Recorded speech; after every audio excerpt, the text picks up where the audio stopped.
ito yung tamang pagbalik or ng straight galing full turn o galing sagad na ikot.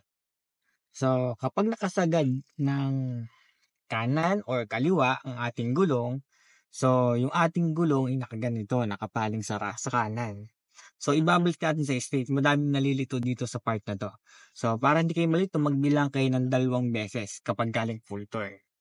So, itong malaking butas na to, pag tumaas dito, or gumanyan, 1 beses ang ikot. So, galing full turn. So, 2 lang pabalik, bibilang lang kayo. So, 1, 2. So, ibig sabihin, straight na yung gulong ninyo. Para hindi na kayo magtanong sa kasamahan nyo o pinalabas nyo pa na i-check ang gulong or isisilipin nyo pa yung inyong unahan na gulong. So, i-full turn nyo lang kahit saan, sagad. Then, straight ang gulong. 1, 2. So, ibig sabihin, straight ang gulong nyo. Pero pag kayo matagal na nagda-drive, so, konting ibulang ng manabela, alam niyo na kung nasan ang gulong nyo kung straight na. So, pagtagal, sa kanyang malalaman yan.